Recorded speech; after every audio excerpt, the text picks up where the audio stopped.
नमस्कार, प्रणाम। जय भोजपुरी। आज फिर हम हाजिर बानी भोजपुरी से जुड़ल एगो मुद्दा लेके। स्क्रीन पर जौन रउआ सब फोटो देखत बानी, ए फोटो के देखब त लागी कि अरे इ त लहसुन के पोट है। आ ओकरा में से एगो जावा निकाली के आ ओकरा में संतरा के एगो फांक डाल दिहल गइल बा। इहे ए फोटो में लौकता। अब एकरा के लहसुनो ना कहल जा सकेला, एकरा के संतरो ना कहल जा सकेला। ई बदलाव जौन एकरा में भइल बा, ई बदलाव बेतरतीब बाटे। एकर कोनो माने नइखे, एकर कोनो मतलब नइखे निकलत। जबकि दोनों के यदि देखल जाओ तो दोनों में छिलका होला, रेसा होला, निकलाला, कढ़ाला, ओकरा में रेसा होला, तेकरा में छिलका होला, कवर होला, बहुत सारा चीज माने बहुत अगर निबंध लिखाओ तो एकरा में बहुत सारा चीजन के जोड़ल जा सकेला। बाकी संतरा संतरे ह, लहसुन के पोट लहसुने कहाई। संतरा में लहसुन और लहसुन में संतरा मिला देला से ओकर पहचान ना बदल जाई और रुचबो ना करी। ई फोटो यही खातिर लगावल बा, ओकरा पर लिखल बा कि एकर कनेक्शन कहाँ से बाटे। हिंदी के यदि लहसुन मान लिहल जाओ, भाई 92-93 करोड़ लोग बोले वाला बाटे, तो लहसुन मानल जी ये फोटो के आधार पर। और ओकरा में से एगो दूगो जावा निकाल के संतरा के फांक डाल दिहल जाओ तो भोजपुरी रूपी संतरा जौन बाटे ना हिंदी के पहचान के बदल दी, ना हिंदी ओ संतरा के जौन फांक बटे ओकरा के बदल सकेले। ई फोटो मैसेज दे रहल बा। आज के मुद्दा पर जाए से पहले हम कुछ एक दूगो वाकया रुआ सबसे बतावल चाहब। 2 या 3 दिन पहले ट्विटर स्पेस पर राजनीतिक मुद्दा पर बदकही होत रहे। ओकरा में नेशनल मीडिया से जुड़ल लोग शामिल रहे आ हमहू लिसनर के रूप में, यानी कि का बतियाओ तो लोग सुने खातिर हमहू हाजिर रहनी। बाकी हमरो के बोले के मौका मिलल। तो जब हम स्पीकर के रूप में गईनी तो चूंकि हिंदी मीडिया के लोग रहे, राजस्थान, उत्तराखंड, हरियाणा, दिल्ली, यूपी, मतलब ओकरा में दोनों यूपी, पश्चिमी यूपी, पूर्वी यूपी, बिहार, झारखंड के जुड़ल लोग रहे। तब हम हिंदी में अपन बात रखनी। जब हमरा के फिर लोग टोक दिहल, हम हिंदी में ऐसे रखनी कि बाकी लोगन के समझ में आ जाओ, बाकी लोग उस चीज के बुझ सके। बाकी हमरा के टोकल गई, हमरा के ई कहल गई कि रउआ भोजपुरी में बोली। जाहिर बा हमरा के लोग जाने लगे हम भोजपुरी में लिखत रहनी लगातार, तो भोजपुरी में हम बोलनी। और ओकरा बाद हमरा बात के सारांश जौन बाटे और लोगन के बतावल गई कि नवीन ई बात कहले है। कहे के मतलब बा कि हम अपना 45 साल के उम्र में पहला हाल ये चीज के देखनी है कि जहाँ पर हिंदी के कार्यक्रम होता थे, हिंदी माध्यम से जुड़ल कोनो विषय पर कार्यक्रम हो रहल बाटे, ओकरा में भोजपुरी बोले के मौका मिलल। चाहे लोग डिमांड कइल कि भोजपुरी में बोली, आ लोग बहुत लोगों में जानत ना रहे भोजपुरी, तो वो लोगन के बतावल गई हिंदी में, वो भोजपुरी के हिंदी में कह के कि भाई ई ऐसे बोल रहे हटे। ना तो हमनी के जो देखत नहीं जा कि भोजपुरी के कार्यक्रम में भोजपुरिया लोगन के बीचे भोजपुरी पर जुड़ल विषय पर लेके हिंदी में बोलेला। तो इहे कुल चीज हम मने देखत रहनी है कि आखिर अतना दूरी, अतना नजदीक होके अतना दूरी कहाँ बाटे। या ओजुगे जहाँ एक्सपेक्ट नहीं करत आदमी, ओजुगा जौन बा भोजपुरी के लेके अतना लगाव बा। तो हमरा कुल वाकया से हमरा एगो पुरान, मतलब बहुत पुरान ना, 2 साल 2020 हमरा ध्यान आवत है। 2020 में हिंदुस्तान अखबार में तन्मय सुकुमार जी के एगो लेख आई रहे, हमें पर लिखलहु रहनी।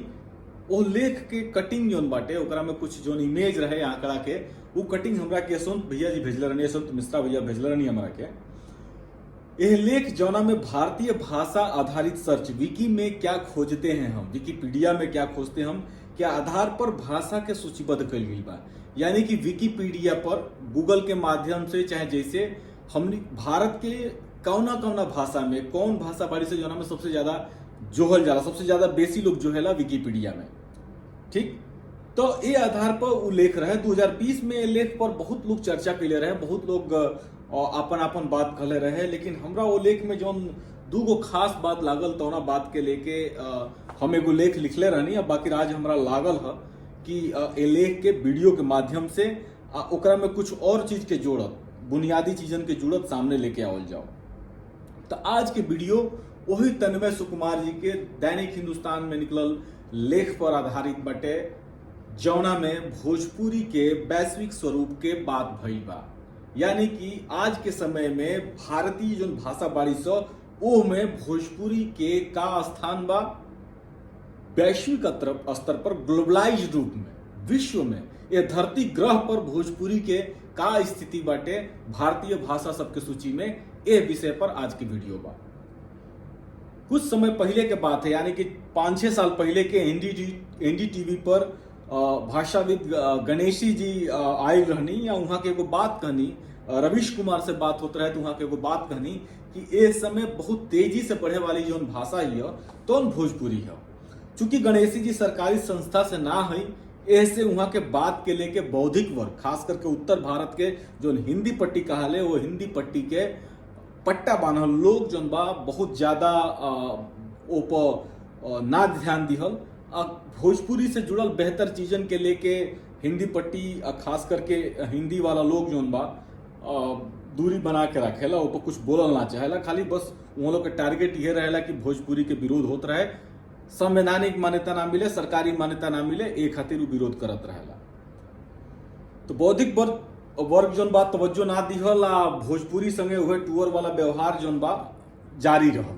मीडिया भी एक लेके बहुत पॉजिटिव ना रहे, वो मतलब एज एंड व्हेन बैडली रिक्वायर्ड मतलब वाला सिचुएशन रहेला कि जब जरूरत पड़ेला तबे भोजपुरी के तड़का लगावे के कोशिश होला। कोनो तीज त्योहार होखे, छठ उठ के पूजा होखे, वही समय मीडिया के जोन बात भोजपुरी के याद आवेले। यही बात से जुड़ल एगो और हमरा घटना मन पर था, कगो लिंक्ड बाटे ये घटना के, रुआ सब ध्यान देते रही है घटनन पर। भोजपुरी में एगो कार्यक्रम रहे भोजपुरिया लोग खातिर, भोजपुरी भाषा खातिर, भोजपुरिया लोगन के बीच एक कार्यक्रम रहे, भोजपुरी क्षेत्र में वो कार्यक्रम होते रहे। 22 लोग वो कार्यक्रम में शामिल रहले, बोले वाला 22 लोग रहले। वो 22 लोगन में से 12 लोग जोन बा अपना जिंदगी में कबो भोजपुरी में कुछ ना लिखले रहे। फेसबुक, ट्विटर से लेके किताब, पत्रिका, लेख, अपना लाइफ में कहीं कुछ ना लिखले रहे। और वो 12 के 12 लोग जोन बाटे हिंदी लेखन में बा। तो ये एगो घटना हम लोग बताओ नहीं। अब बाकी जो 10 लोग रहे, 22 लोगों में 12 लोग तक कबो भोजपुरी लिखले ना रहे। भोजपुरी के कार्यक्रम में भोजपुरिया लोगों के बीचे वाई रहे और वो हिंदी में बोलत रहे। बाकी 10 लोगों में से 4 लोग जो बा भोजपुरी में किताब तो लिखले रहे। बाकी वो लोग जो बा पिछला 3 साल से, लगभग 3 साल से, हम ही चेक कर रही एक जना के, पिछला 3 साल से भोजपुरी में अपना दैनिक जीवन में कुछ ना लिखले रहे। अब बाकी बाचल जो 6 लोग रहे, वो छठा छमास भोजपुरी में टिपत रहे। जैसे वैसे ही मीडिया वाला ना कहनी हटे कि तीज त्योहार पर कबो कभार जोन बाटे एज एंड व्हेन रिक्वायर्ड और एज एंड व्हेन नेसेसरी उहे टिक मारत रहे। तो 22 लोगन के स्थिति रहे। यही से वो कार्यक्रम जोन बाटे भोजपुरी के नाव पर हिंदी में भइल कार्यक्रम रहे। बावजूद है के ये सब चीज बा, समस्या बा भोजपुरी के लेके, एकरा बादो भोजपुरी जोन बिया तो अपन पहचान बना रहल बिया, बनौले बिया, पूरा विश्व स्तर पर भोजपुरी के पहचान बा। एक नजर हमनी के डालल जाओ भोजपुरी भाषा के क्षेत्र का हटे या एकर बोली का हटे। रुआ सब फोटो स्क्रीन पर आ रहल बटे, एकरा के देख सकेनी। जॉर्ज ग्रेसन मतलब ए स्लाइड के बनावे में जॉर्ज ग्रेसन जो 140-150 साल पहले जोन बा बिहार के भाषा सब पर, अब भारत के पहला भाषा सर्वेक्षण करे वाला व्यक्ति रहले, अंग्रेज अधिकारी रहले। उनका लेखन से, उनका किताबिन से जानकारी लिहल बा। संगे संगे 80 साल पहले भोजपुरी भाषा पर शोध करे वाला डॉक्टर उदय नारायण तिवारी जी के किताब से जानकारी लिहल गई बा। हम बतावत चली कि भाषा सर्वेक्षण भारत में जो पहला भई रहे वो सर जॉर्ज ग्रेसन के नेतृत्व में भई रहे। आ भोजपुरी भाषा पर पहला शोध करे वाला कोनो भारतीय चाहे कोनो भोजपुरिया अगर बा तो डॉक्टर उदय नारायण तिवारी जी बानी, आधिकारिक रूप से। ठीक, तो ई स्लाइड रुआ सबके स्क्रीन पर जो आ रहल बिया, स्लाइड में भोजपुरी बोले वाला क्षेत्र, भोजपुरी के जोन बोली बाड़ी से ओ बारे में जानकारी दिहल गई बटे। अब जैसे कि रुआ सब देखो तो कब एकरा में दक्षिणी भोजपुरी, आदर्श भोजपुरी के बात हो रहल बटे। जिला के नाम दिहल बा भोजपुर, बक्सर, रोहतास, पूर्वी गाजीपुर आदि इत्यादि। और वो सब पढ़ सके नहीं एकरा के। आखिर पर भी लागल बटे। दूसर का उत्तरी भोजपुरी, गोरखपुरिया सरवरिया एकरा के कहल जाला। तीसर का बनारसी भोजपुरी, पश्चिमी भोजपुरी, एकरा के बनारस, मिर्जापुर, आजमगढ़, पश्चिमी गाजीपुर वाला एरिया में भोजपुरी बोलल जाले। नगपुरिया बिया जो उनकी झारखंड सोन नदी के आरी कगरी पर पलामू की ओर, रांची की ओर बोलल जाले। तारू भोजपुरी जो नेपाल से सटल एरिया बाटे, नेपाल के कुछ इलाका बा मधेसी उधेसी वाला, वो एरिया में एक भोजपुरी बोलल जाला। तो भोजपुरी के बोली हटे, भोजपुरी के रूप हटे जो बदलत गईल बटे। एकरा में अलग अलग लोग तर्क देला कि राहुल सांकृत्यायन जी मल्ली कसिका इमे बटले बड़े, तो ई अलग अलग मत बा लोगन के। बाकी जे सबसे पहला आ सबसे ऑथेंटिक जे शोध कैले बाटे भोजपुरी भाषा के लेके हम ग्रेजुएशन के बात कैनी हटे। आ जे वैज्ञानिक तरीका से जे भाषा पर काम कैले बा डॉक्टर रुद्रानंद तिवारी, हम उनकर रेफरेंस देनी हटे। तो ई पांचवा बात हो गई। रुआ सबके घटना हम बताओ चलतनी, अलग अलग घटना। अब हम आगे बढ़तनी, तन्मय सुकुमार जी के लेख पर बात हुई। बाकी ओ से पहले हम भोजपुरी के संख्या के बारे में बात करी, जनसंख्या के बारे में। भोजपुरी के वर्तमान जनसंख्या के लेके भारत सरकार जो 2011 के गणना बा वो हिसाब से लगभग 5 करोड़ या 5 करोड़ से तनी ज्यादा बतावेले। बाकी रउआ सब जब बिहार के पश्चिमी हिस्सा, उत्तर प्रदेश के पूर्वांचल हिस्सा, झारखंड के कुछ हिस्सा, मध्य प्रदेश के कुछ हिस्सा आदि के देखब तो मालूम पड़ी कि भोजपुरी के जो संख्या बा, भोजपुरी जिलन के जो संख्या बाटे, उकरा में आबादी जो बा तकरीबन 14 करोड़ तक ले बा। हम इस संख्या के वाला विषय पर बहुत ज्यादा बतकही ना करब, कहे से कि सरकार जो बिया तो 5 करोड़ बतावे ले। बाकी जब रउआ ई बहुत साधारण बात बाटे, जनसंख्या खातिर बहुत ज्यादा गिनती नहीं करे के। रउआ ई जानते नहीं कि हे एरिया से हे एरिया तक के लोग भोजपुरी बोलेला। अब एकरा में प्लस माइनस 10% रउआ कह सके नहीं। तो जब रउआ जिला के आइडेंटिफाई चिन्हित कर सके नहीं कि है जिला भोजपुरी बोलेला, तो वो जिला के का जनसंख्या बाटे, वो जनसंख्या के रुआ जोड़ दी या उससे रुआ जानकारी मिल जाएगी कितना करोड़ चाहे कितना लाख चाहे कितना हजार भोजपुरी लोग बोले वाला बा। आ वो जब ओकर देखब ओकरा में बहुत अगर रुआ लागत है कि कुछ त्रुटि हो सकेला, तो एगो परसेंटेज ऑफ एरर जोन बा 10%, 5% जोन भी होकर रुआ दे सके नहीं। लेकिन ये पूरा कैला के बाद इतना तो तय बा कि भोजपुरी बोले वाला लोगन के संख्या भारत में इस समय 12 करोड़ से 13 करोड़ से ऊपर बाटे। कुछ लोग 16 करोड़ कहेला, कुछ लोग 12 करोड़ कहेला। हम जो गणना के लिए रहनी वो हिसाब से 14.6 या 14.4 करोड़ लोग भारत में बा। करीब करीब 1 करोड़ के लगभग जोन बा, 1.25 करोड़ के लगभग जोन बाटे लोग विदेश में बाटे। तो 15 से 16 करोड़ के करीब करीब पूरा भोजपुरी बोले वाला के संख्या विश्व में आवेला। भारत में डेफिनेटली हमरा जहां तक मालूम बाटे, हम जोन गणना के लिए बनी करीब करीब 14 करोड़ के लोग बा, 14 करोड़ प्लस में बाटे।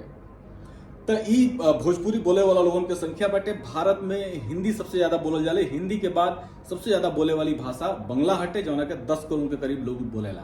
तब सोच ली ही कि 10 करोड़ बंगाली बोले वाला लोग बाटे, तो भोजपुरी का स्थान हिंदी के बाद कौना नंबर पावे के चाहिए, एकरा खातिर बतावे की जरूरत नहीं है। तो अब बात होके तन्मय सुकुमार जी के रिपोर्ट के। ये रिपोर्ट में मतलब पूरा वो लेख आई रहे दैनिक हिंदुस्तान में। बाकी एकरा में खास जो दूगो जानकारी बाटे, वो दोनों जानकारी इनके हम रखे के चाह। हमनी के देखा जाए पहला फोटो स्क्रीन पर जो आ रहा बाटे, ये पहला फोटो में रुआ सब देखब कि भारतीय भाषा सबके पश्चिम के देशन में मिले वाला रीडरशिप के संख्या के बात हो रहा बा। ध्यान दी सब व्यूअरशिप ना हटे, यानी कि यूट्यूब से एकर कनेक्शन नहीं है, वीडियो देखे से नहीं है कनेक्शन, एकर कनेक्शन पढ़े से बाटे। यानी कि कौना भारतीय भाषा के कितना लोग विश्व में पढ़ेला। तो ये सूची में रुआ सब देखो तो 15 गो भाषा बाड़ी से, 15 भाषा में से 14 गो भाषा जो बाड़ी से तो भारतीय संविधान में बाड़ी से। एकरा में एक ही भाषा भारतीय संविधान में लिखे जौन का नाम हो भोजपुरी। अब रुआ सब का हैरानी हुई कि अरे यार 22 गो भाषा भारतीय संविधान में बाड़ी से, बाकी विश्व में सबसे ज्यादा पढ़े वाला भाषा सब में 14 गो भाषा संविधान के बाड़ी से आ एगो भोजपुरी। 15 गो मैंने एक में सूची दिया बा, तो 14 गो संविधान वाली बाड़ी सा, एगो भोजपुरी बिया। स्क्रीन पर हुआ सबके ई लौकत अटे, ई इमेज के हुआ सब देख ली, ध्यान में राखी सब है। भारत के संविधान में शामिल भाषा सब में एकमात्र ऐसा भाषा भोजपुरी भी है जो कि विश्व में लोग पढ़ेला और अच्छा खासा संख्या बाटे लोगन के पढ़े वाला।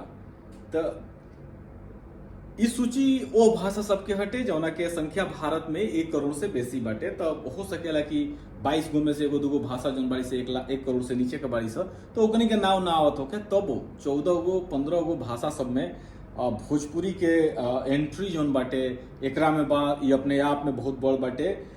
यानी कि भोजपुरी बिना संवैधानिक मान्यता, बिना कोनो राज्य स्तर के मान्यता, यूपी बिहार दोनों जगह ए भाषा के कोनो तरह के मान्यता नहीं है सरकारी स्तर पर। हाँ, बिहार में अकादमी बिया भोजपुरी के, बाकी वो मतलब ऑलमोस्ट चिता पर ओकरा के धइल गेल बा, लेटावल गेल बाटे। अब बाढ़ गंगा नहीं की बहुत ओकरा मुंह में कि ओकरा कुछ फायदा होखे। तो ऐसा ना भोजपुरी के बात हम जब कर रहल बानी तो बिना कोनो मान्यता के यूपी में तो भोजपुरी अकादमियों नहीं के, एकरा बादो भोजपुरी 15 गो भाषा, यानी कि भारत के सर्वश्रेष्ठ जौन 14 गो भाषा 15 गो भाषा 2200 ओकरा में भोजपुरी के रहल अपने आप में एगो बहुत बड़ा बात बाटे। भोजपुरी के पढ़े वाला स्क्रीन पर वह सब देखत रही, एकरा में लिखल बा, बहुत ध्यान से देखब तो भोजपुरी के पढ़े वाला सबसे बेसी भारत में बाड़े, दूसरा नंबर पर अमेरिका में बाड़े, तीसरा नंबर पर कनाडा, चौथा पर जर्मनी, अब 5वां में यूके यानी कि इंग्लैंड में। सोचे के बाद बाटे ये आंकड़ा व्यूअरशिप के ना हा, ये लॉलीपॉप लागे वाला गीतन के सुने वाला लोग ना हा, ये भोजपुरी के पढ़े वाला लोग हटे। भोजपुरी में लिपिबद्ध साहित्य के, लिपिबद्ध लेख के पढ़े वाला लोग है। ये रीडरशिप के बात होते। हम ये बात ऐसे कहनी हटे कहे कि यूट्यूब पर फटाक से लोगन के नजर चल जाला, दिखाई कि भोजपुरी में तो है आवेला, ऐसे लोग देखेला, बाकी रेजा नहीं है। ये फोटो के देखी, ध्यान से देखी, बार बार देखी, रोआ सबके सोजा स्क्रीन पर बा। अब हम लेके आ रहा बनी जो दूसर का फोटो तन्मय सुकुमार जी के लेख हिंदुस्तान से ही दूसर का फोटो बाटे। मागधी भाषा परिवार में सबसे बेसी जो है वाली भाषा में भोजपुरी दूसरा नंबर पर। मागधी परिवार के भाषा में कौन कौन भाषा आवेली सब? बंगला, असमिया, उड़िया, मैथिली, मगही या भोजपुरी। विकी पर प्रति 10 लाख सर्च में मागधी परिवार के भाषा में बंगला नंबर 1 पर बटे, यानी कि बंगला भाषा के सबसे ज्यादा बेसी लोग सर्च करला। दूसरा नंबर पर भोजपुरी बिया, यानी कि संविधान में शामिल मैथिली, असमिया, उड़िया से आगे, मगहियो संविधान में नहीं है। तो भोजपुरी बंगला के बाद सबसे ज्यादा अगर मागधी परिवार से कोनो भाषा के जोहल जाला विकी सर्च में तो वो भोजपुरी हटे। सबसे खास बात एजुगा बाई, बाकी विकिपीडिया कोनो गीत गाना ना है, जैसे कि हम बतौनी है यूट्यूब वाला सर्च वाला कोनो एजा बात कही नहीं है। विकिपीडिया लिपिबद्ध कंटेंट खातिर जानल जाला, ठीक बटे, वो एडिटेबल हटे, बाकी एजा बात पढ़े के हो रहल बटे। तो ये बता रहा बा कि भोजपुरी में कंटेंट जो है खातिर विश्व के टॉप देशन में भारत के बाद अमेरिका, कनाडा, जर्मनी या इंग्लैंड, यूके जैसन देश बाटे। यह ना यदि ये जानकारी के देखा तो भारत के प्रचंड रूप से विकसित धनाढ़ 14 गो भाषा जो उनके सरकार के बैसाखी मिलल बा, सरकार लगातार ओकनी संगे खड़ा बिया, वो भाषा सबसे भी टक्कर दे रहा बिया भोजपुरी, जो के कोनो तरह के मान्यता नहीं मिलल। तो ये अपने आप में बात बाटे कि कहे भोजपुरिया लोग लगातार, कुछ लोग बा ऐसा जो लगातार लिख रहा बाटे, हो सकेला संख्या कैसन होके कहाँ होके। नेपाल के बहुत भोजपुरिया लोग लगातार भोजपुरी में लिखेला, भारत के लिखेला, और भी अन्य देशन में लोग लिखत हटे। तो बिना कोनो संरक्षण के भाषा लगातार आगे बढ़ रहा बिया। ई हम नहीं बताओ, तन्मय सुकुमार बताओ तरह दैनिक हिंदुस्तान के खबर हटे, रोज सबके स्क्रीन पर पूरा ये जानकारी दिहल गई बाटे।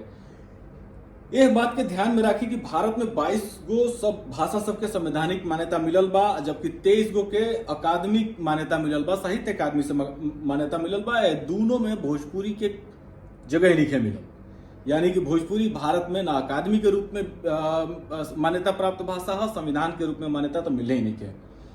भोजपुरी के विकास में ना कोनो संस्था के हाथ बटे, ना कोनो इंडिविजुअल एगो व्यक्ति के हाथ बा, काहे कि अधिकतर संस्था पर भोजपुरी के नाव पर टाठ भइल लोग जोन बटे भोजपुरी के दूहे गारे के फेरा में रहेला।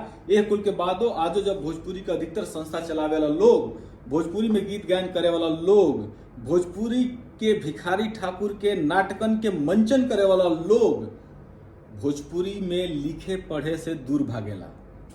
भोजपुरी के संस्था दूर भागली से भोजपुरी में लिखे पढ़े से, भोजपुरी के नाव पर कमाए वाला लोग जो बा भोजपुरी लिखे पढ़े से दूर भागेला। बावजूद के ई भाषा आज के तारीख में विश्व में वो भाषा सब संगे खाड़ बिया जौन उनके भारत सरकार से मान्यता मिलल बा, जौन उनके साहित्य अकादमी से मान्यता मिलल बा, जौन उनके संरक्षण मिलेला, सरकारी संरक्षण मिलल बटे, वो भाषा संगे भोजपुरी बढ़ रहा बिया, भोजपुरी लगातार काम कर रहा बिया। एगो हिंदी सिनेमा के गीत हमरा यही पर मन पड़ते, वो गीत के बोल है, जीत जाएंगे हम तुम अगर संग हो। ए जुगा हम जोन बात भोजपुरी है और तुम मतलब भोजपुरिया लोग हटे। भोजपुरी हमेशा ये अपील अपना भोजपुरिया लोगन से करेले कि जीत जाएंगे हम तुम अगर संग हो। तो भोजपुरी के संगे रहला के मतलब यह बाटे कि भोजपुरी में लिखे के चाही। यदि भोजपुरी वालों लगातार भोजपुरी में लिखत रहे तो ये भाषा के संवैधानिक मान्यता मिले चाहे ना मिले, ये भाषा अपन परचम अपन पताका फहरावत रही। रहल बात संविधान में शामिल होके के, तो एगो बात तय बा कि आज ना तो काल सरकार के भाषा के संविधान में शामिल करही के बाटे। जौन भाषा के बोले वाला, जौना भाषा के बोले वाला संख्या, जौना भाषा के पढ़े वाला संख्या, जौना भाषा के जोहे वाला संख्या संविधान में शामिल 14 को 15 को भाषा सब में बेहतर होके, तो वो भाषा के तो संवैधानिक मान्यता मिल ही के बाटे। बस सोचे के ही बात बाटे कि संवैधानिक मान्यता मिल जाए तो ओकरा बात का हुई। भोजपुरी से आज जुड़ल आज के वीडियो, उम्मीद बाटे कि बहुत सारा आंकड़ा से वो सबके परिचय हुई, बहुत सारा धूंध, बहुत सारा चादर, बहुत सारा धूल जोन बाटे रुआ सबके आंख के सोजा से भोजपुरी के लेके हटल हुई। हम फिर हाजिर होखब कुछ कोनो ना कोनो ऐसे ही मुद्दा लेके, कोनो ना कोनो किताब लेके। तब तक हमरा के इजाजत दी। प्रणाम, जय भोजपुरी, धन्यवाद।